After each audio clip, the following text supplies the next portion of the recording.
Bienvenue pour cette première table ronde du dimanche 30 avril aux Intergalactiques de Lyon. Donc je présente Alex Diester, Clément Boulier, si je prononce bien, Karim Berouka et Raph, notre modérateur pour aujourd'hui, sur le thème d'un monde trop beau, un monde post-apo. En fait, j'ai décidé de changer le titre. On va plutôt parler d'Isounours et Flower Power. Je trouve que c'est plus sympa. Je sais pas quel rapport est avec SF, mais je te fais confiance. Ouais, non. Voilà, je suis très content. Là, je me suis retrouvé propulsé modérateur. Donc, je suis très content d'être entouré par des sympathiques auteurs. Donc, Karim, qui est auteur d'un ouvrage, je te laisserai donner le nom. Pardon, le club des punks contre l'apocalypse zombie. Et il faut savoir qu'il ne fait pas du post-apo, puisque nous avons déjà eu l'occasion d'en discuter. Non, je fais de la peau. De la peau. D'accord. Ouais. Alors là, cette année, je viens pour présenter une série qui s'appelle Les Contes du Soleil Noir, dont les 2 premiers volumes sont sortis. Il y en aura 5 cette année. Et c'est de c'est les prémices de la peau, c'est plus ou moins les signes avant-coureurs de l'apocalypse. Clément. Et Clément, donc je suis venu pour présenter Chaos, c'est une histoire en 2 tomes. Et comme mes 2 collègues, c'est pas vraiment du post-apo en fait, c'est du pré et pendant l'apo, mais l'après n'est pas traité. Et avec comme personnage créature c'est très humain, c'est-à-dire il n'y a pas d'intervention extraterrestre, etc. Il n'y a pas de zombies. Alors, il y a, comment dire, on peut les appeler des zombies, mais c'est plutôt réellement des personnes malades en fait. Désinfectés. Voilà, c'est ça, des infectés qui, bon, enfin, je ne vais pas forcément trop en dire maintenant, mais voilà, c'est pas le zombie, comment dire, tel qu'on le voit dans Walking Dead en tout cas. Donc on s'en tire bien, puisque j'avais un des 3 intervenants qui m'avait demandé de ne surtout pas évoquer le mot zombie pendant la conférence. Donc, on n'en parlera pas. Voilà, on va pas cibler qui, mais... C'est moi? Non. Mais ça pourrait. Ça serait drôle. J'ai aussi décidé de faire une petite règle. Je vais vous poser des questions pour définir des genres, des choses. Si vous répondez bien, par rapport à ma propre définition, vous gagnez un point. Mauvaise réponse, moins 1. Okay. On verra celui qui gagne à la fin.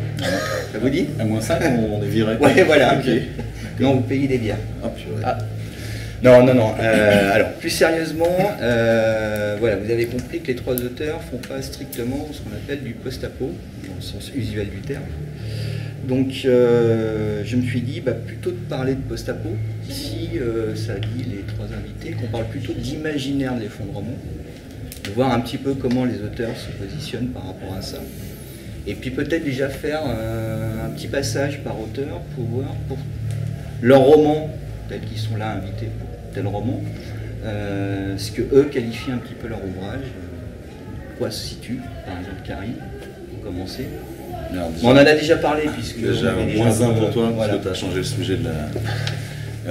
non, moi je raconte une histoire assez classique dans la thématique, c'est les gens se réveillent le matin et enfin c'est Paris, pour une fois, c'est pas une ville du Massachusetts ou du Dakota ou je sais pas où. Paris est envahi de zombies qui ont à peu près tout pété et qui sont complètement... on ne sait pas pourquoi, on s'en fout un peu. Et on va retrouver des gens qui vont être face à cette chose-là, qui sont un peu les derniers survivants, et c'est une bande de punks qui était dans un squat, qui a été un peu oubliée par la folie. Donc l'idée c'était surtout de changer de point de vue, de ne pas avoir des survivalistes, de ne pas avoir des mecs avec des flingues, de ne pas avoir des gens qui forment un groupe autour d'un leader et qui finalement perdent les éléments faibles au fur et à mesure. C'est un peu le classique zombie. Et puis et plutôt d'avoir des gens qui ont envie de reconstruire quelque chose. Donc il est quand même un peu post-apo parce que l'apocalypse dans le bouquin elle dure 3 lignes. On ne sait pas ce qui s'est passé. Bon, c'est pas le sujet. Mais c'est d'abord ces gens qui se retrouvent seuls dans Paris et qui sont super contents parce qu'ils peuvent faire à peu près toutes les conneries qu'ils ont rêvé de faire et qui ensuite décident de reconstruire une société plus égalitaire. Donc ils sont un peu anarchistes parce qu'il y a des punks anarchistes parmi eux. Donc, et puis qui se retrouvent à rencontrer d'autres survivants qui veulent aussi reconstruire le monde mais d'une autre manière. D'une manière qui ne leur convient pas, donc ils se mettent sur la gueule. Donc c'était l'histoire de jouer avec ça, de jouer avec les clichés, de jouer avec les archétypes du roman et du film zombie. Et voilà, puis mon zombie, c'est le bon faire-valoir comme dans tous les romans, c'est celui qui fait peur, mais il n'est pas hyper présent, c'est pas non plus, c'est pas un roman d'horreur en fait. Voilà. Voilà, petite présentation. Alex. Sur la place de l'effondrement dans Non, les alors Contes du Soleil. présentation juste un petit peu des ouvrages Ouais, d'accord. sur lesquels tu es là. En fait, l'idée, c'est que vous présentiez juste un petit peu le contexte. Alors Clément a déjà fait un... Bon, si tu veux, tu reviendras dessus. Et l'idée après, ce sera revenir effectivement pourquoi, la question suivante, c'est pourquoi vous vous inscrivez dans une fiction qui va traiter de l'apocalypse, de l'effondrement. À un moment, il y a une rupture. Et pourquoi vous inscrire tous les trois? Est-ce que c'est l'air du temps? Donc l'idée, c'est déjà un peu de présenter juste l'ouvrage. D'accord. On puisse poser un peu le cadre, planter le décor. On va dire que en ce qui me concerne, la fin du monde, c'est un peu ma spécialité parce que j'ai 3 parutions notables. Ma première, Tourville, c'est le sujet central du bouquin. C'est une ville qui devient une espèce de champ d'expérimentation de la fin du monde. C'est-à-dire que la fin du monde arrive intégralement de A à Z, mais uniquement à l'échelle de cette ville et de ses habitants. Voilà. Mon deuxième bouquin, Élysée Noire 666, qui était un polar, parle de la fin du monde le 21 décembre 2012, vu que ce jour-là, il y avait une espèce de mythologie urbaine qui tournait, qui parlait de la fin du monde qui devait arriver. Donc voilà, la situation se passe ce jour-là. Et maintenant, je publie une série qui s'appelle Les Contes du Soleil Noir, et qui est plutôt autour de signes annonçateurs d'un apocalypse. Le tome 1 pose plus ou moins le contexte d'un apocalypse nucléaire, en fait, concrètement. Et donc pose une échéance, c'est-à-dire que ça commence avec l'idée que le monde va être détruit par un apocalypse nucléaire, et le reste de la série va montrer ce qui se met en place avant cet apocalypse, a priori inévitable, mais qui sait. Voilà. Ouais, du coup, pour revenir en 2 mots sur le mien, c'est moi ce qui m'a intéressé, c'est de décrire donc l'invasion d'un virus, d'une maladie, qui transforme les gens, alors pas en zombies au sens où on l'entend traditionnellement dans ce type de fiction, mais en personnes décérébrées, c'est-à-dire en fait elles oublient, c'est très similaire à la maladie d'Alzheimer, quoi. Sauf que là, c'est en plus contagieux. Donc voilà, vous avez des gens frappés d'Alzheimer très foudroyants qui se mettent à déambuler dans la rue, qui ne savent plus où ils habitent, comment ils s'appellent, etc.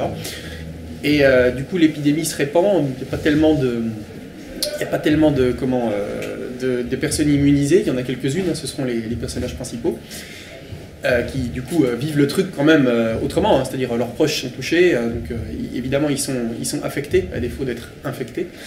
Et donc, ce qui m'intéresse en tout cas dans le premier tome, c'était de montrer comment les structures, alors le gouvernement, mais pas seulement, mais comment les structures d'État, comment les structures sociales essaient de réagir face à ça, et comment petit à petit elles sont dépassées par ce qui se passe, quoi. Donc il y a bien une ambiance de fin du monde qui se met en place.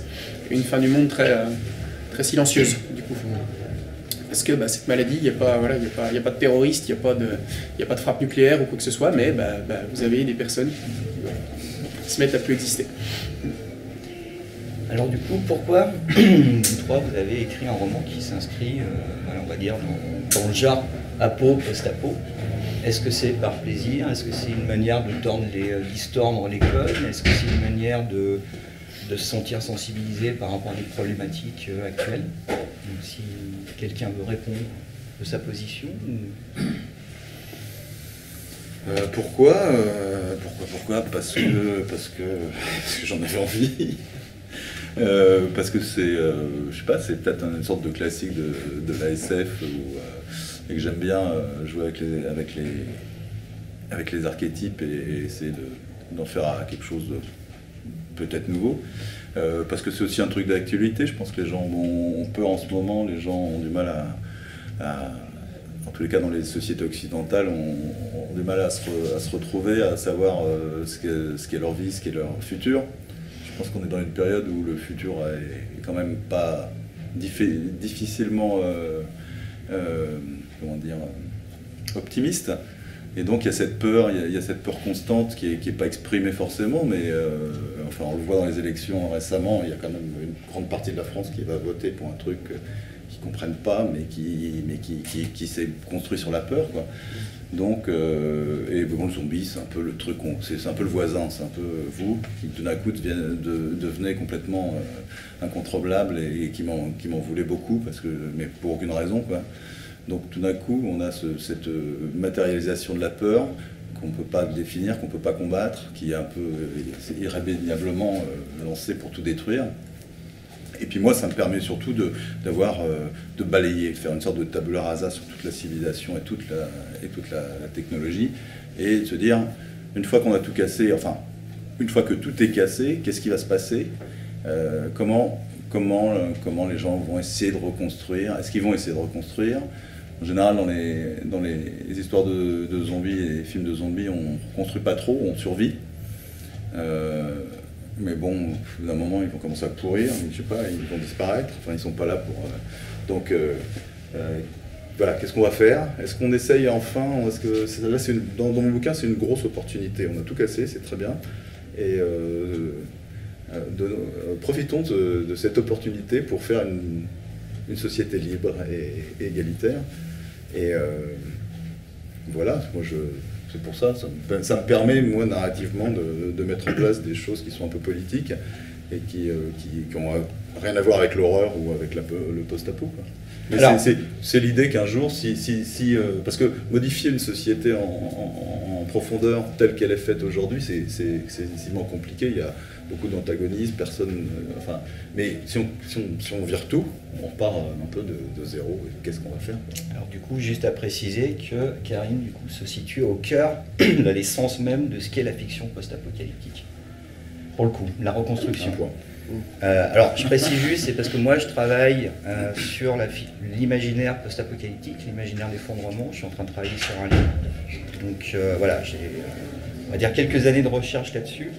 Donc juste voilà, préciser que du coup, Karim, tu te situes donc, voilà, au cœur même d'une des thématiques, d'une des problématiques posées par ce type de fiction, qui est que peut-on reconstruire? L'idée de la tabula rasa, l'idée que l'effondrement aujourd'hui est effectivement peut-être la seule solution pour pouvoir sortir d'un système qui ne veut pas être réformé, qui ne voudra jamais être réformé, qui n'est pas réformable, et que, effectivement, l'effondrement, quel qu'il soit, est une opportunité pour reconstruire autre chose. Qui est la chute d'une civilisation, qui est la chute de Rome, mais comme c'est une civilisation globale, enfin qui est mondiale globale, c'est un peu difficile de concevoir que si aujourd'hui, admettons que la bourse s'effondre et que nous, pays occidental, on se retrouve dans une position vraiment compliquée, on va quand même garder beaucoup de choses de ce qui est présent, quoi. On ne repartira pas à zéro, quoi. Repenser les choses. Ouais. Donc, pourquoi faire voilà. Déjà, je me retrouve beaucoup dans ce qu'a dit Karim. Je crois que c'était la première partie de ton propos sur le côté futur pessimiste. Enfin, moi, j'ai un peu plus de 30 ans et je pense que la génération juste avant moi a pu avoir des expériences politiques assez positives. Je m'explique, je ne sais pas, la génération avant moi a pu connaître l'effondrement du mur de Berlin, a pu connaître la gauche au pouvoir pour la première fois depuis 40 ans, bref, quoi qu'on en pense, mais je veux dire, voilà, des expériences politiques un peu novatrices qui permettaient d'espérer un futur un peu optimiste, quoi. Quand on voit la chute du mur de Berlin, on se dit que bon, bah voilà, il y a de l'espoir pour l'humanité. Moi, mes expériences politiques à 30 ans, ça a été Le Pen perd au second tour en 2002, donc première manif et compagnie. Ça a été le 11 septembre l'année suivante, et maintenant c'est Marine Le Pen au second tour. Donc voilà, effectivement, comme a dit Karim, notre futur à nous, voilà, on en prend un peu plein la tronche, quoi. Donc, non, juste une petite précision, parce que je pense avec Karim, on est à peu près de la même génération. Nous, on a vécu la guerre froide. C'est quelque chose que j'aime toujours rappeler, c'est que de notre existence, on a vécu, on va dire, des hauts et des bas. C'est-à-dire qu'on a vécu une période qui était la guerre froide, qui était la possibilité de l'anéantissement nucléaire, et que moi, ado, ça m'a complètement, pas traumatisé, mais marqué. Deux, là. Non, mais toi aussi. Ah bah oui. Ouais, on est des anciens. Et voilà. Et donc, nous, on a vécu quelque chose qui était un moment, on pouvait disparaître du jour au lendemain par la guerre atomique. Qu'on a vécu effectivement la chute du mur, on est passé à un autre système, mais bon, la globalisation au final, c'était pas mieux. Et effectivement, après, on est rentré dans les problématiques, réchauffement climatique, la dérive totalitaire du système néolibéral, et tu vois, cet ensemble de choses. Ce que je voulais dire en fait, voilà. c'est que, moi j'ai pas souvenir en tout cas d'une expérience politique, sociale qui me donne réellement de l'espoir sur, voilà, j'ai jamais vécu la chute de mon mur de Berlin, quoi, là, c'est bon. Donc voilà, c'était le propos introductif, peut-être pour dire que je me retrouvais bien dans ce que disait Karim, donc le fait d'écrire de la science-fiction apocalyptique, c'est peut-être aussi, c'est né de ça, quoi, ça vient de ça. L'autre truc, moi, qui m'a poussé à écrire de l'apo, c'est que j'aime bien placer mes personnages, qui sont des personnages très normaux, hein, c'est pas du tout des super-héros, c'est des hommes, des femmes comme nous. J'aime bien les placer dans des situations un peu extrêmes, parce que je pense que c'est dans ces situations-là qu'on va se révéler, en bon, en moins bon, parfois les deux à la fois.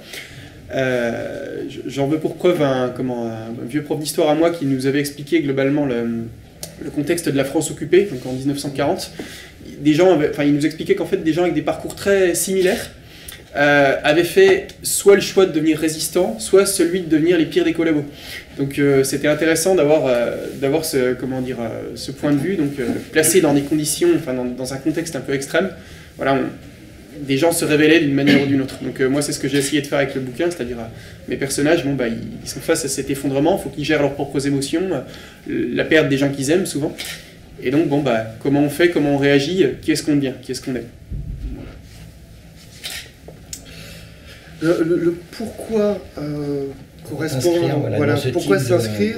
Après le premier projet que j'avais, Tourville, partait sur une envie qui est un peu naïve avec le recul, mais que j'assume, qui était, il y a un classique plutôt de l'ordre de la BD, du roman graphique, qui est les Watchmen, dans lequel il y a l'idée qu'il y a une espèce de milliardaire qui s'appelle Ozymandias, qui a d'énormes moyens, et qui donc, grâce à ses moyens, met en place une décharge anxiogène dans la population sous la forme d'un immense attentat terroriste au centre de New York, qui provoque une espèce de terreur en résonance avec le jour où la Terre s'arrêta, où c'est un peuple extraterrestre qui dit « Arrêtez vos conneries, arrêtez la course à l'armement, sinon nous on va vous arrêter ». Et donc du coup, cette décharge anxiogène dans la population provoque une remise en question. Et l'envie dans Tourville, c'était de fabriquer un laboratoire expérimental de la fin du monde, à petite échelle sur une ville, de manière à avoir une démonstration anxiogène à l'usage de mes lecteurs. Bon, après, comme mes lecteurs se comptent un peu sur les doigts de la main, ça n'aura pas eu un effet mondial comme je l'aurais souhaité, mais peut-être le but, c'est de dire, putain, regardez, on va tous crever.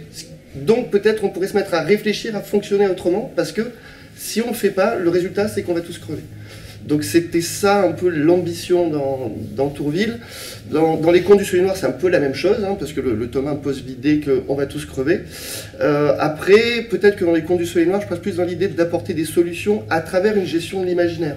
C'est-à-dire que l'imaginaire, c'est en prise, non pas avec la politique, mais avec des émotions, des archétypes, des choses qui sont profondément enfouies, qui sont de l'ordre un peu alchimique interne, et que c'est là-dessus que j'ai envie de travailler. Il y a quelque chose qui est que, depuis Nietzsche, et même avant, depuis Sade, on a viré Dieu, la religion et le mysticisme. Aujourd'hui, on est des incroyants complets. Et pourtant, Alan Moore m'a appris un truc, c'est que la religion, le mysticisme et des choses comme ça travaillent en fait de corps avec l'inconscient, avec les émotions, avec l'art, que tout ça, ça s'entremêle et que ça creuse des pistes à l'intérieur de nous qui peuvent donner des effets et des résultats, parallèlement à la question politique. C'est pour ça que réintroduire la question de l'art, réintroduire la question de l'émotion comme des outils pour travailler face à la question de la fin du monde. Est-ce que vous pensez qu'aujourd'hui, une idée, c'est que anticiper le monde, c'est-à-dire anticiper le futur, qui est une des fonctions dites de la science-fiction, est-ce qu'elle fonctionne pratiquement automatiquement de pair aujourd'hui avec l'idée de l'effondrement? Est-ce que le fait aujourd'hui de vouloir anticiper quelque chose, un futur, passe nécessairement par l'effondrement? Est-ce que c'est pas le reflet d'une angoisse ou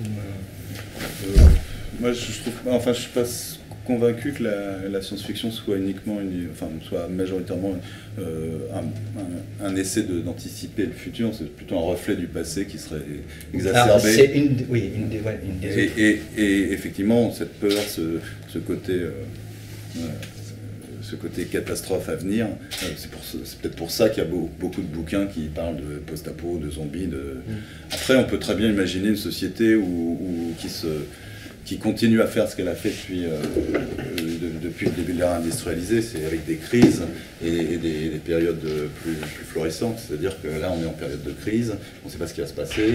Peut-être qu'une partie du système de la financiarisation mondiale va s'effondrer, mais qu'il y a quand même beaucoup de groupes puissants qui sont...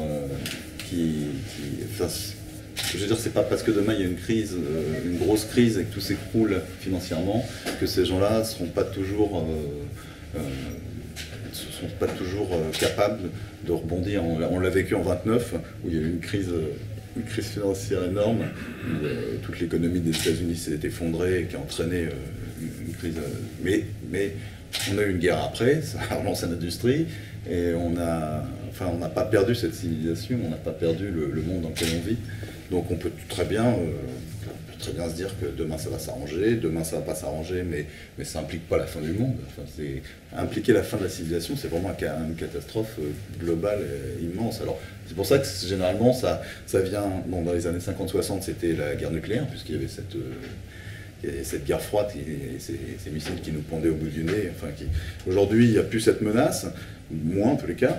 Donc on a des menaces, ça va être des menaces écologiques, ça va être des menaces fantasmées comme les zombies, qui est un truc complètement absurde. En fait, ça va pas arriver. Donc c'est des trucs qu'on va inventer qui vont effectivement déstabiliser tout. Mais on peut très bien penser que ça continue encore longtemps comme ça et que ça se modifie. Il y a une problématique avec laquelle j'étais en contact, je pense qu'on en a tous entendu parler, mais pas par la science-fiction, plus par l'ordre des essais militants souvent, c'est la remise en question du pic pétrolier. C'est-à-dire qu'on a vécu toute notre vie, sans doute, dans la phase de la civilisation humaine la plus luxueuse. En fait, on est tous au paradis, parce que les possibilités que nous donne le pétrole nous donnent la possibilité de pratiquement tout ce qu'on a autour. Seulement, on sait bien que le pétrole et les énergies fossiles sont là en quantité limitée. Je veux dire, avant l'ère du pétrole, il y a eu l'ère du charbon, etc. Le jour où le pétrole s'arrête, il faut être prêt à se remettre à vivre concrètement comme on vivait il y a 500 ans. Et est-ce qu'on est prêt à ça? Pour l'instant, il y a de la recherche pour des alternatives à ça, mais il n'y a pas un gros investissement là-dessus. On continue à vivre la civilisation du pétrole à fond. Il y a un investissement, il y a beaucoup de recherche, il y a surtout le fait que les gens qui se font de l'argent s'en font plus avec le pétrole. Donc le jour où ils s'en feront moins, je pense qu'ils trouveront des alternatives. Mais à nous, à l'échelle des consommateurs, on peut être critique, mais on est addict, on est connecté directement à la civilisation du pétrole et la civilisation de la voiture, à la civilisation de ces possibilités-là. Et en fait, la question, c'est de la prise en conscience, non pas au niveau des politiques et des puissants, mais au niveau de chaque individu, de se rendre compte qu'il vit dans un système d'addictions qui sont très positifs pour nous, parce qu'elles nous permettent de prendre l'avion, de prendre la voiture, etc., mais qui vont s'arrêter. Elles vont s'arrêter. C'est surtout le monde occidental, hein. Il y a quand même une grande partie du monde qui ne vit pas avec cette... Le monde occidental souhaite avoir ce confort, parce qu'on vit quand même dans la civilisation la plus cool de tous les temps. Au niveau des possibilités de vie qu'on a, du confort qu'on a, quoi. Je suis assez d'accord avec Karim sur l'idée que, effectivement, pour le moment, je ne connais pas spécialement le marché du pétrole, mais j'ai le sentiment de ce que je vois, de ce que je dis, que effectivement, quand les gens qui se font du blé grâce avec ça en feront moins, ils trouveront d'autres solutions qui d'ailleurs sont déjà en cours de préparation. Hein, c'est-à-dire, mais pour revenir à ta question initiale, perso, moi je pense pas qu'on puisse aboutir à un changement global, majeur ou d'ampleur, sans qu'il y ait une crise préalable. L'histoire nous le montre quand même pas mal. Pour abolir la monarchie, il a fallu une révolution, quoi, avec des éléments en jeu économiques, sociaux, qui étaient très forts. Hein. Donc on n'est pas passé, on n'y est pas passé en douceur, quoi. Ça a été de la lutte. Pareil, pour créer un truc comme l'ONU, comme la sécurité sociale en France, il a fallu une seconde guerre mondiale. C'est pas des trucs qu'on aurait, à mon avis, pu imaginer mettre en place avant. Donc je suis peut-être un peu pessimiste sur le monde, mais je pense que pour voir des évolutions, y compris positives, malheureusement, il y a des crises qui précèdent, quoi. Alors pour essayer de faire une synthèse, mais rebondir déjà sur Karim, sur le fait que... Non mais, après ça m'amènera après proposer autre chose. Non mais c'est sur l'idée du fait que tu penses vraiment que, par exemple, l'élite, le système va pouvoir survivre à des... Tu vois, il y a un effondrement, on a évoqué un effondrement économique, qui effectivement nous pend au nez, mais on est aussi dans une société qui, il y a un effondrement écologique, il y a un effondrement en termes de ressources. On a évoqué le pic pétrolier, mais on pourrait évoquer aussi la question des terres rares. C'est-à-dire qu'aujourd'hui, on est une société high-tech qui utilise des matériaux très rares, que les terres rares sont justement des terres rares, que ce sont les Chinois notamment qui en contrôlent le maximum, à un moment, ça va bloquer. C'est-à-dire qu'on est dans une société de développement technologique, de consommation, où, alors moi c'est ce que je parle, l'idéal de la techno-utopie, qui est de nous dire, demain le monde sera intégralement numérique, sera intégralement high-tech, qu'on aura par exemple en ce moment, le délire des objets connectés, le fait que connecter l'ensemble de la société, moi je pars sur le postulat que, en termes de ressources, c'est pas possible, on n'a pas assez de ressources, et en termes d'énergie, c'est pas possible. Qu'aujourd'hui, la seule solution pour des types d'entreprises comme SpaceX, c'est justement l'exploitation spatiale, c'est la seule porte de sortie pour ce type de système, mais que l'exploration spatiale, aujourd'hui, coûte beaucoup trop cher en termes d'énergie et de ressources. Donc la question, c'est on se retrouve avec un spectre de problèmes, de problématiques, parce que le réchauffement climatique va entraîner d'autres problématiques, et qu'il y a un film que j'adore, qui est Snowpiercer, Transperce-Neige, qui commence sur le postulat de dire juste, pour régler le réchauffement climatique, on balance un gaz dans le ciel pour refroidir l'atmosphère, et ça provoque une glaciation. C'est-à-dire que le film pose la question, juste de postulat au départ, on développe des technologies qui dégradent l'environnement, on trouve une autre solution technologique, mais c'est encore pire. Et à l'inverse, un film qui est sorti à la même époque, qui est After Earth, avec Will Smith, où là, le postulat, alors, typiquement hollywoodien, qui est de dire, on a ravagé la planète, mais c'est pas grave, la science nous a permis de créer des vaisseaux générationnels, et on est parti ailleurs. Et de montrer juste cette opposition entre ce qu'on appelle d'une part les climato-sceptiques et une critique de l'usage immodéré de la science. Je veux dire, le problème des centrales nucléaires est terrible. Parenthèse, c'est que la fiction post-apocalyptique ne traite jamais de la question des centrales nucléaires, parce que si on touche à ce problème-là, c'est l'enfer derrière. Donc on a décidé d'occulter, notamment les fictions zombies occultent systématiquement la question des centrales nucléaires qui sont les salles abandon, et tout ce qui est, on va dire, l'industrie chimique. J'ai lu juste récemment un roman qui traite de ça, c'est 20 ans plus tard, toutes les rivières aux États-Unis sont polluées parce que toutes les usines, les salles abandon ont fini par tout contaminer. Donc on a une manière comme ça un peu d'occulter. Et donc revenir juste sur ce conflit, c'est que, voilà, par rapport à la question de l'élite, c'est de se dire, la bioingénierie, par exemple, il y a un grand projet qui est très sérieux, qui est juste de dire, on va balancer du soufre dans le ciel pour en fait avoir un effet de refroidissement de l'atmosphère. Et toute une série d'essais ont montré que si on engage dans ce type de processus, c'est ad aeternam.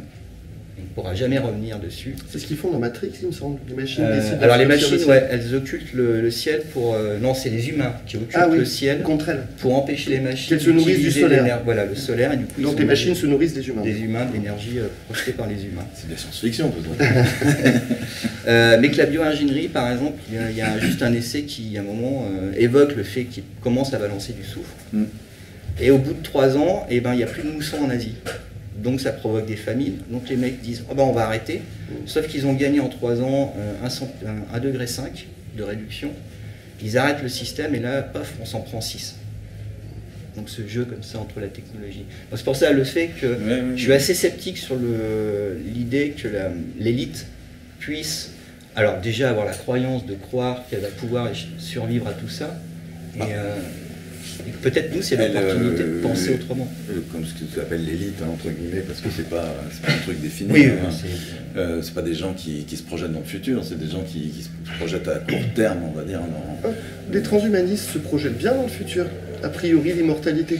Oui, non, on a déjà toutes les thunes et en plus on va être éternel. Ça considère pas les gens qui aujourd'hui sont au pouvoir et toute la grosse industrie qui se fout complètement, qui se fout complètement de tout ce qui est écologie et qui s'en occupera. Les GAFAM sont bien placés. Les GAFAM, au niveau des moyens qu'ils ont, au niveau de la puissance financière qu'ils représentent.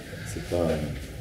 Enfin, probablement qu'il y a des gens qui ont des projets comme ça, mais en général, le monde de la finance, c'est un truc très général, fait de la finance. Donc si demain leur problème c'est que y a un réchauffement climatique et ça fout vraiment en l'air leur système, oui, ils vont réagir. Pourquoi aujourd'hui, dans le gouvernement de Trump, par exemple,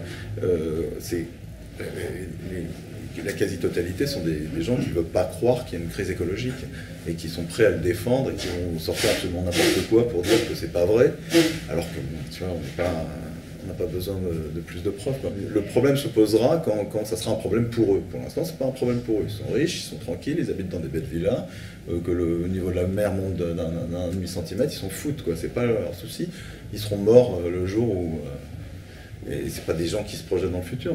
Après c'est à nous, hein, c'est à nous les gens qui sont on va dire le peuple et le n'importe qui voilà, on a envie qu'il y ait un futur, on a envie que nos mômes ou nos arrière-petits-enfants aient quand même une terre qui soit un peu viable, quoi.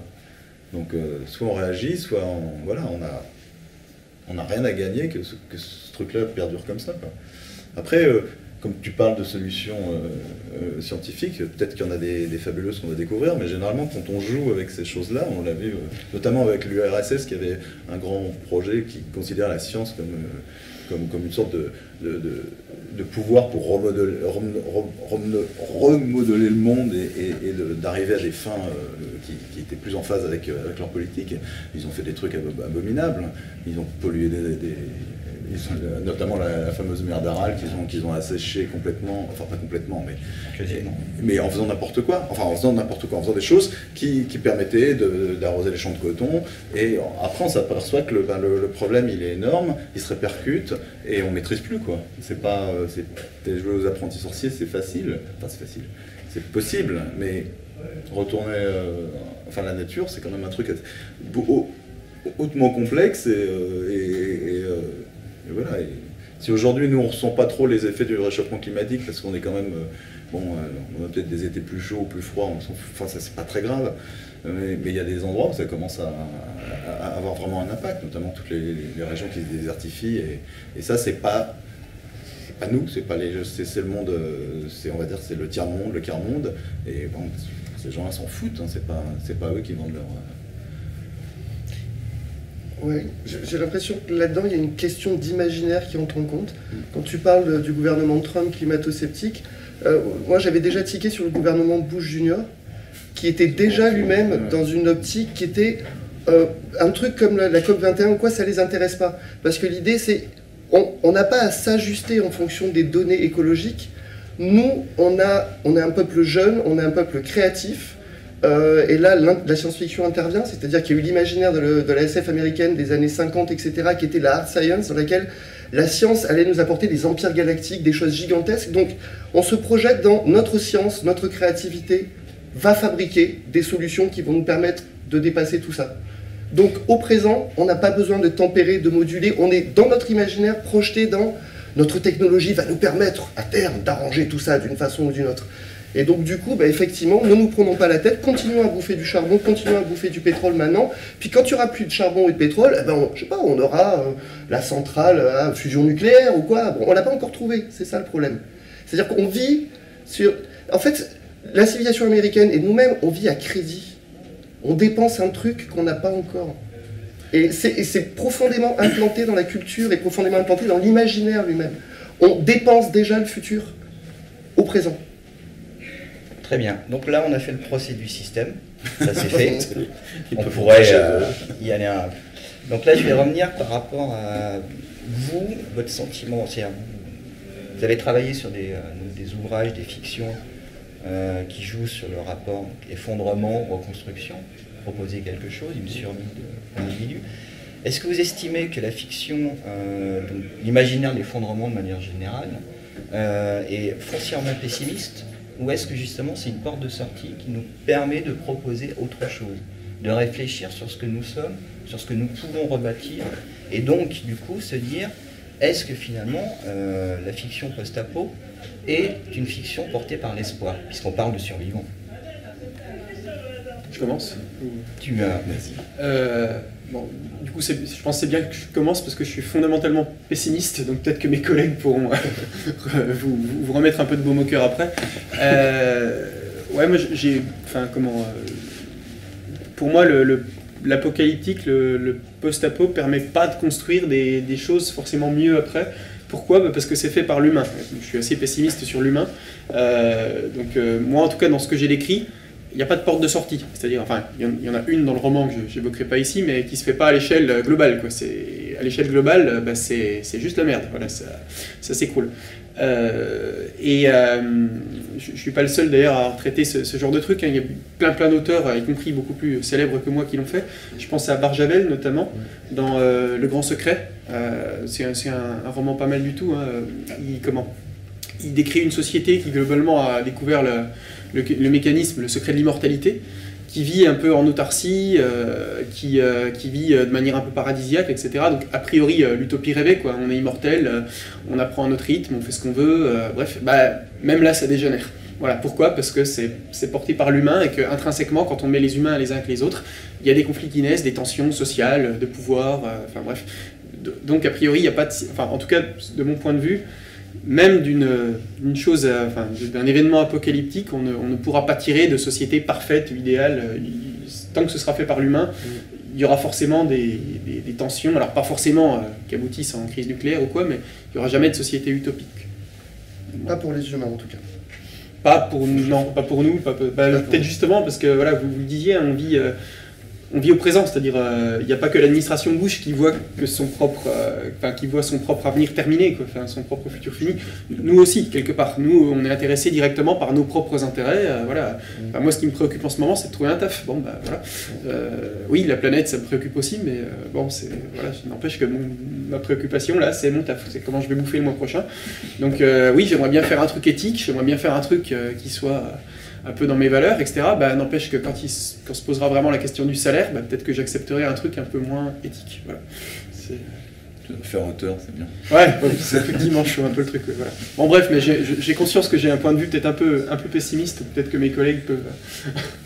Non, moi je pense pas qu'on va avoir une société parfaite qui va naître tout d'un coup du fait qu'on ait pris conscience qu'en ayant dézingué la planète, c'était mal, mais on peut. Sans passer forcément par, comme tu dis, l'effondrement, mais on peut aussi avoir une prise de conscience et avoir un système qui est plus juste et meilleur. Il sera certainement jamais parfait, mais déjà, parce que le système de croissance, le système néolibéraliste, qui n'est pas un système de partage de... voilà. Alors, je ne suis pas prophète, hein, je ne sais pas ce qui va se passer, je suis incapable de dire si le système va s'effondrer à un moment ou à un autre. Peut-être, pourquoi pas. Enfin, j'espère que... Enfin, moi, je vois, en tous les cas, ce que je vois, c'est qu'actuellement, il y a quand même beaucoup de prise de conscience, pas par tout le monde, mais par des gens qui, finalement, il y a 5-10 ans, n'avaient pas forcément cet intérêt, ni cette peur, ni cette conscience de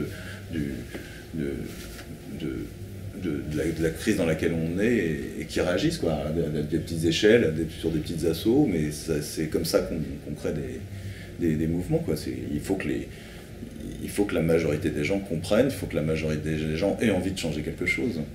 Et on le sent dans certains pays, on le sent dans certaines... voilà. Bah, toute l'action décroissant, ouais, voilà, toutes les organisations qui retravaillent sur... On rebricole les objets, on se débrouille, on fait tout ce qui est les systèmes un peu alternatifs aujourd'hui. Ouais, et puis qui existent pas. Je pense que l'espoir se situe là. C'est-à-dire qu'aujourd'hui, il y a une génération,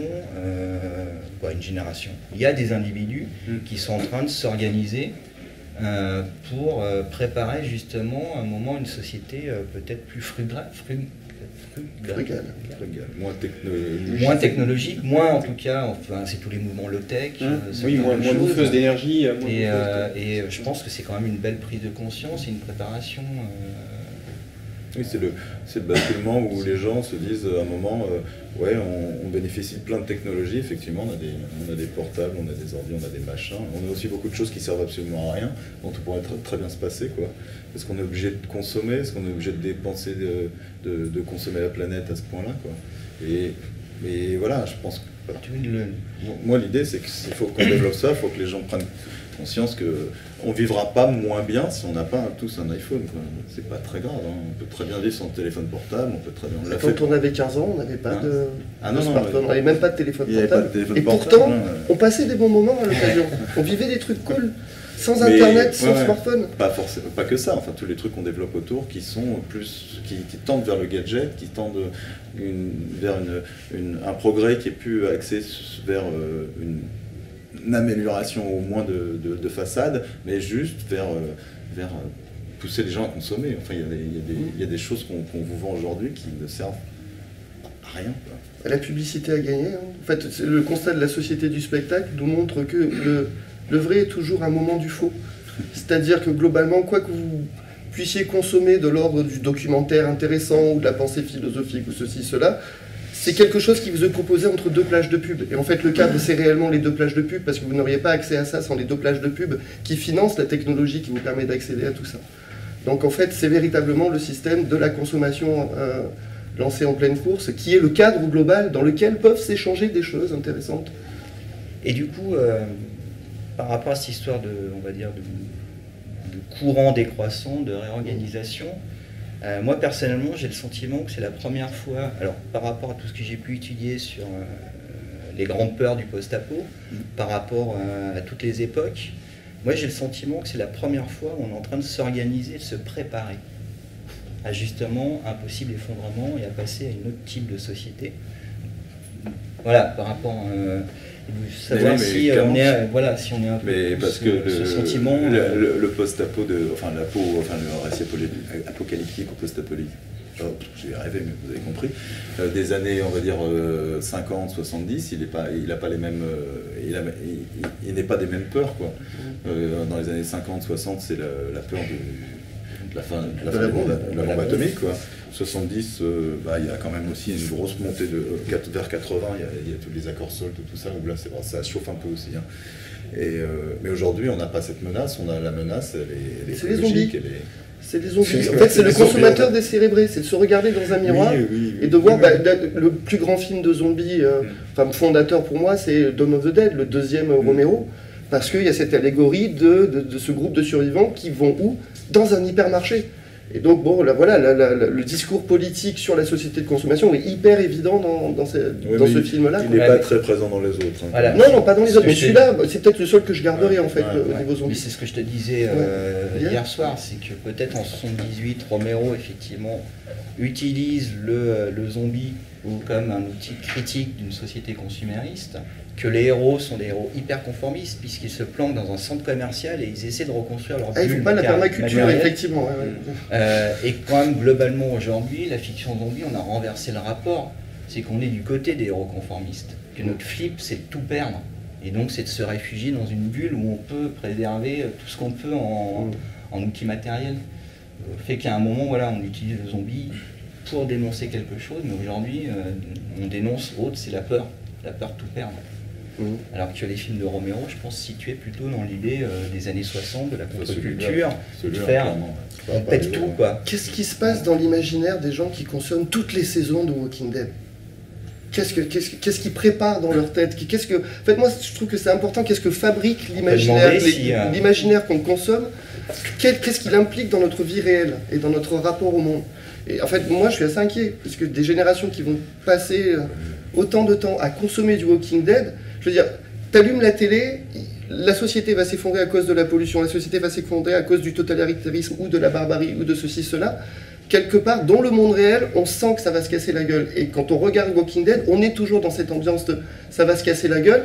Et donc du coup, il y a ces grands mouvements survivalistes. Allez, venez, on va passer un week-end à la campagne ou une semaine. On va apprendre à fabriquer des trucs et à se servir éventuellement d'armes.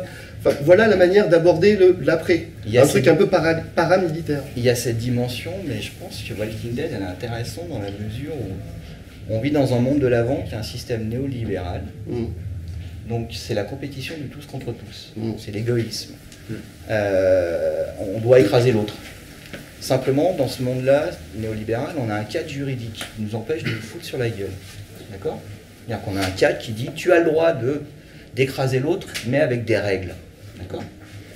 Est-ce que ce type de fiction, comme Walking Dead et de manière générale l'apocalypse zombie, on passe de la compétition du tous contre tous à la guerre du tous contre tous? C'est pareil.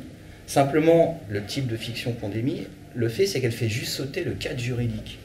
Et que nous, on se retrouve survivants face à face en se disant qu'est-ce qu'on fait?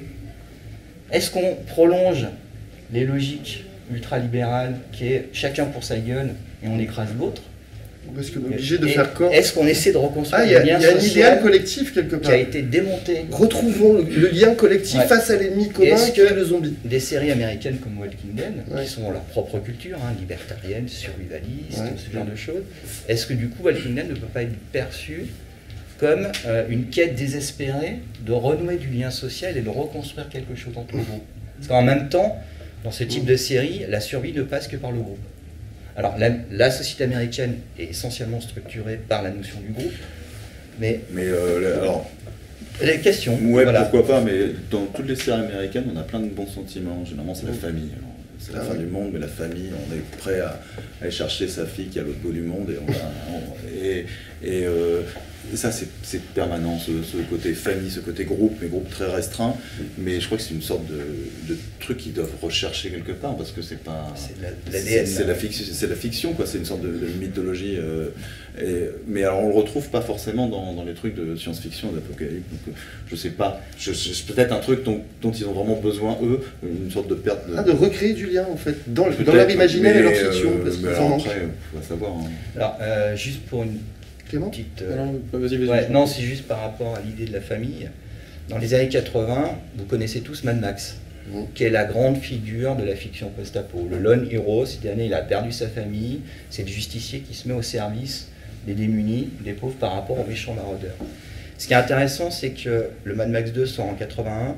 À la même époque, aux États-Unis, sort un roman qui s'appelle Le Survivaliste, de Jerry Averne, qui est un survivaliste. Et cette série, qui va compter à peu près une quarantaine de volumes, marque au fer rouge l'imaginaire américain post-apo des années 80, parce que c'est un archétype. John Rook, c'est un agent de la CIA. Attaque nucléaire, guerre nucléaire, USA-URSS, les méchants russes envahissent les États-Unis, et John Rook prend ses armes et décide d'aller donc résister contre l'envahisseur russe, et parcourir tout le pays pour retrouver sa femme et ses enfants qui ont survécu et qui sont dans une logique survivaliste. Et que ce héros, ce modèle, qui est donc le héros américain, qui a un bagage militaire au départ, qui va effectivement rechercher sa famille, va générer en fait des dizaines et des dizaines de cycles littéraires derrière. Il y a une production intense. Quelle année tu dis 81, la même année que Mad Max. Et Ok, Mad je Max- fais juste une parenthèse parce que quand même, plusieurs années avant, 76 ou 78, Le Fléau de Stephen King, qui a un autre axe Ouais, alors après, on d'approche. pourrait- Ouais. Voilà. Ok. Mais si tu veux, donc le survivaliste a marqué au fer rouge voilà, cet imaginaire. Il y a eu des dizaines de sites qui ont composé 30, 40 volumes. Aujourd'hui, il y a une série canadienne d'Esland qui se compte à 200 volumes, une série qui est toujours en activité. Et donc, Rick Grimm, le héros de Walking Dead, qui est le premier archétype de la vague Apocalypse, et ben, notez qu'il retrouve tous les archétypes de John Rook, c'est-à-dire, c'est un flic, il a un bagage militaire, il cherche sa femme. Au départ, c'est un lone hero, mais il cherche sa famille et il va constituer un groupe. Donc effectivement, voilà, c'est juste pour dire que cette construction du héros, de la famille, du groupe américain est un truc vraiment... Ouais, et puis, c'est... et puis aussi ce côté de patriotisme latent, ils sont toujours, il n'y a plus rien, il n'y a plus d'État, il n'y a plus de... Mais on reste quand même américain, et c'est tellement important qu'il faut avoir un drapeau, et que parce qu'il y a quand même, ça véhicule des idées de justice, de justesse, et ça on le retrouve aussi, enfin, surtout dans les trucs de zombies américains, où finalement l'Amérique n'existe plus, mais dans leur cœur elle existe, et parce que elle doit exister en fait. Bon, après, Mais si on, peut faire abstraction de la production américaine et se dire, est-ce que voilà... Oui, mais c'est quand même Allez. la majorité de l'histoire de zombies de post-apo. Peut-être, oui, il y a quand même... Mais est-ce que nous, on peut avoir un point de vue? Est-ce que... moi, j'ai pas d'histoire de famille dans mon bouquin, Voilà. mais bon, c'est pas... Oui, mais justement, est-ce que c'est le point de vue européen et est-ce que ce type de fiction, vous la construisez d'un point de vue purement pessimiste, ou est-ce que le fait qu'on puisse reconstruire quelque chose, c'est quand même une porte de sortie? Est-ce qu'il y a un héros avec des flingues qui dézingue des Absolument zombies pas. dans ton bouquin? Non. Absolument pas, ils savent pas se servir de flingue parce que c'est des gens comme vous et moi, donc ils apprennent. Puis au début, ils constatent que quand ils servent d'un flingue et qu'enfin ils arrivent à tirer, il y a un sacré recul. Voilà, c'est pas du tout Terminator qui a une espèce d'énorme Kalachnikov dans chaque main et qui bronche pas quand il les tourne et quand il tire en même temps. Donc non, c'est... Ceci dit, tu glisses a priori dans ton roman qu'un des groupes, il y a quand même un peu d'espoir.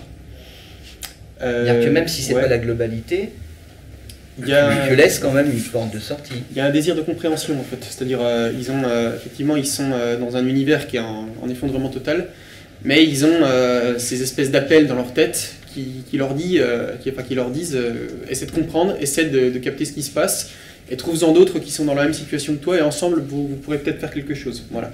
Sauf que ce quelque chose, ça implique pas forcément la reconstruction de leur monde ou une reconstruction. Voilà. Après, je vais pas en dire plus pour pas spoiler, mais juste un truc aussi que je trouvais très intéressant, la discussion que vous aviez sur Walking Dead, sur la notion de est-ce que c'est recréer du lien social ou est-ce que c'est juste préserver une unité familiale très américaine. Moi je trouve quand même que dans Walking Dead il y a eu parfois en tout cas une petite réflexion sur comment on est capable de vivre en groupe ou pas. Je sais pas si vous vous rappelez de cet épisode où globalement Rick et son petit groupe viennent d'arriver à Alexandria, donc ils sont dans une situation de relative sécurité, il y a des murs, etc. Et il y a un passage où Rick, en fait, on le voit, d'ailleurs ça dure plusieurs épisodes, hein, mais il est pas bien. Et il est pas bien pourquoi? Alors, moi je l'ai interprété comme ça, parce que, en fait, quelque part, il a perdu ses repères, c'est-à-dire il était dans ce monde où il était effectivement le super-héros, il tirait pour régler ses problèmes, etc. Et là, d'un seul coup, tout va à peu près bien, il peut se doucher, il peut bouffer à sa faim, sa fille, son bébé est en sécurité, il tombe même amoureux d'une fille à Alexandria, donc ça va, et en fait du coup ça va pas pour lui, il se sent pas bien parce qu'il a perdu ses repères de survivaliste.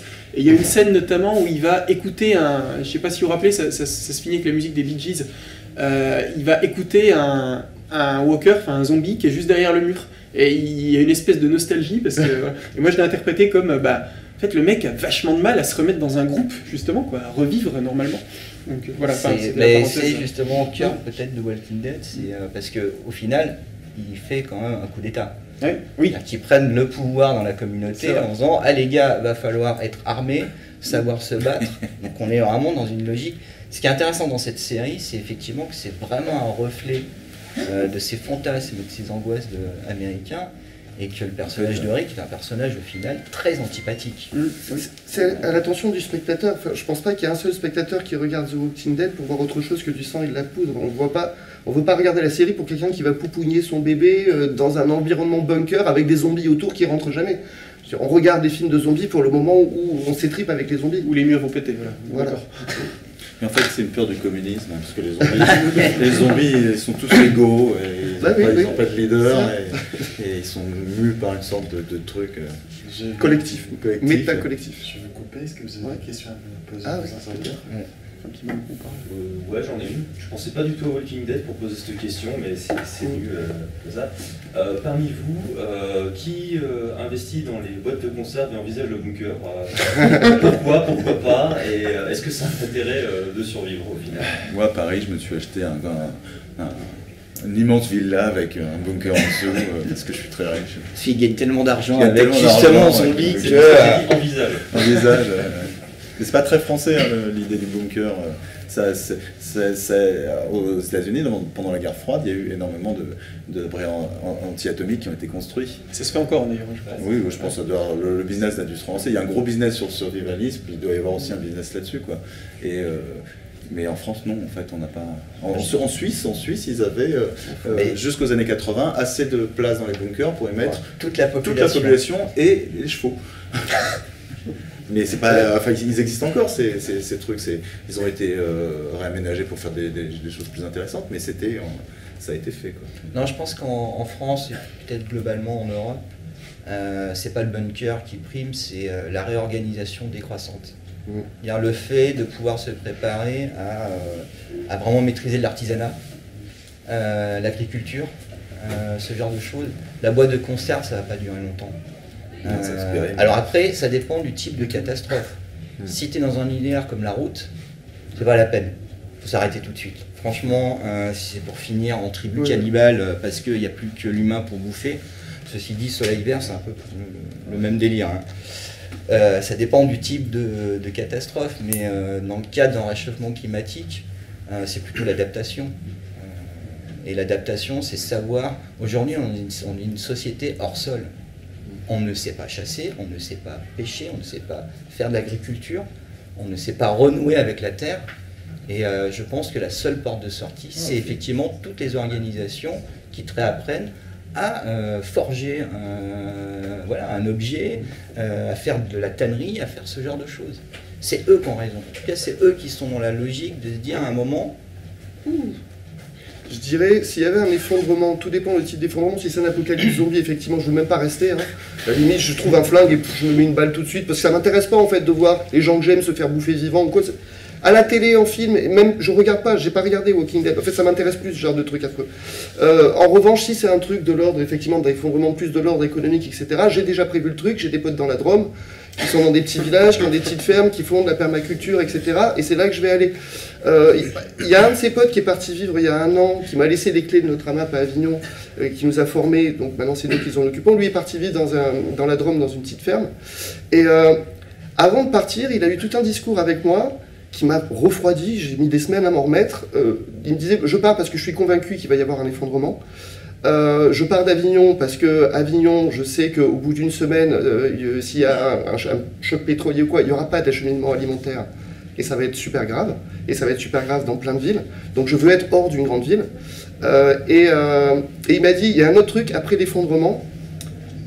On oublie pas mal, mais peut-être dans les Walking Dead que j'ai pas vu ou quoi, la question se pose ou quoi, c'est... Il y aura la question du trauma. Ça va être quelque chose à travailler. On s'imagine qu'il y a l'effondrement, et puis pouf, on arrive à créer une communauté à la campagne, ceci, cela, mais il va y avoir une énorme quantité de gens qui vont y passer.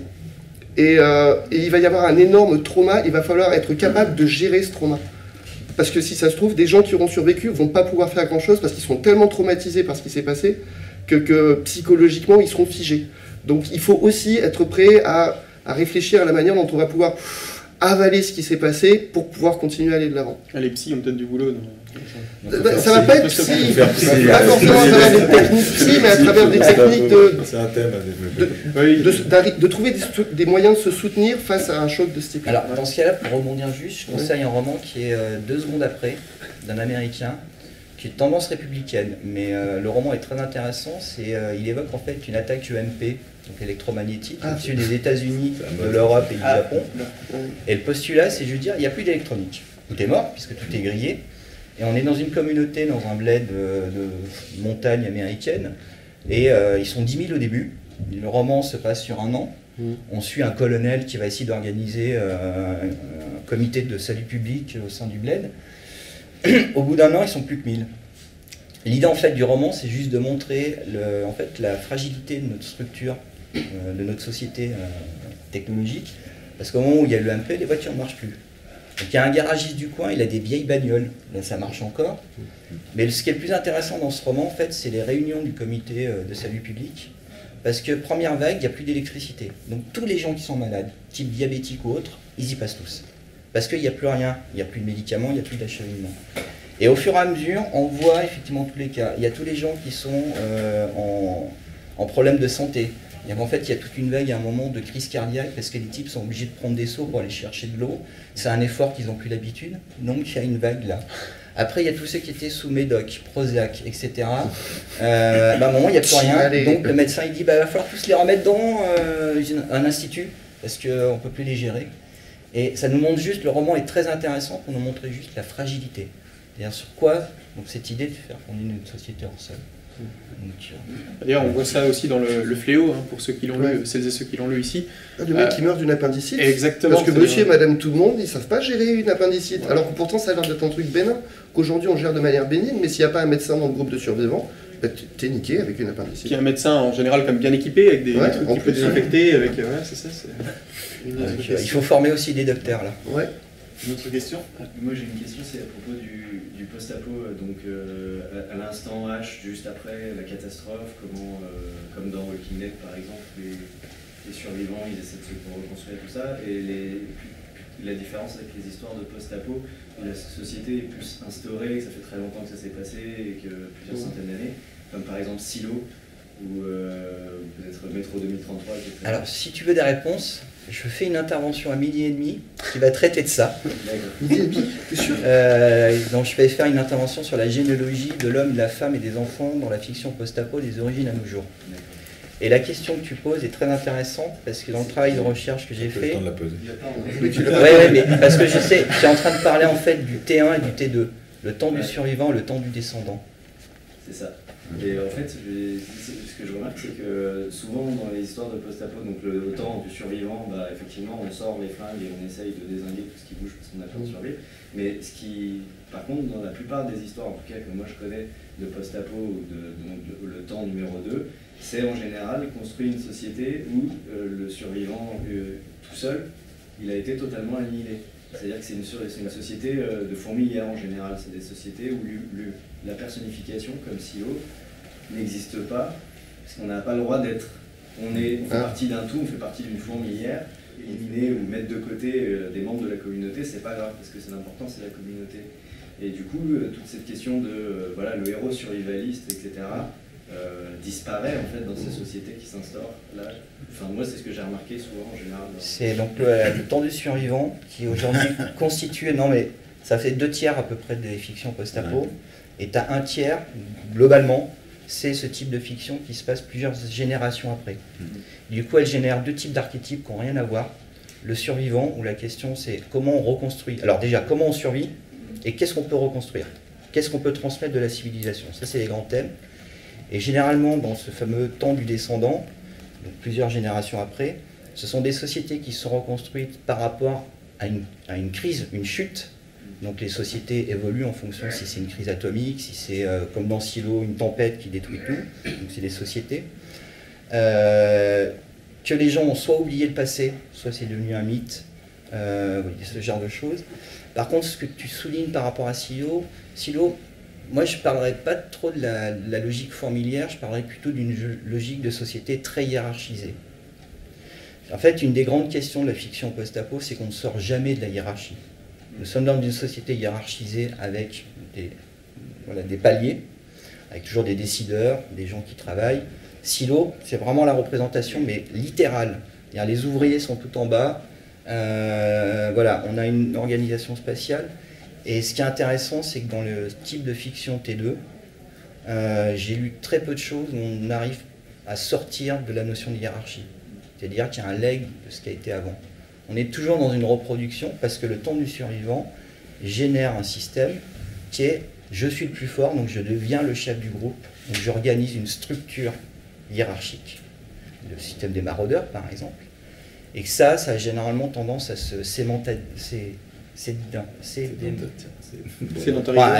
attend, ou alors on va dire s'institutionnaliser dans le temps, mais donc elle génère des sociétés qui reproduisent purement des structures hiérarchisées. Mais en général, les gens de base, pas les décideurs, mais sont des fourmis ouvrières. Tout à fait. Et que souvent, c'est des récits qui vont te raconter une histoire de rébellion, de révolte. Et un autre type de récit, c'est aussi le récit du voyage initiatique, l'appel à l'aventure. Souvent, c'est l'histoire d'un jeune dans une communauté fermée, construite sur des règles qui ont été bâties par rapport à la chute. L'âge de cristal, peut-être? Alors non, je pense à New York, roman de Stephen Wolf.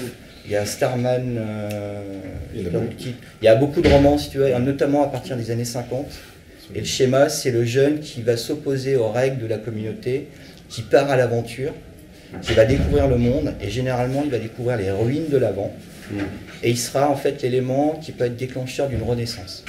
Schéma très particulier. Je vais devoir vous arrêter ici. Je vous rappelle que nos 3 intervenants et notre modérateur sont en dédicace aujourd'hui au Centre du Livre. Je vous remercie, messieurs. Ça permet de construire l'argent pour le bunker.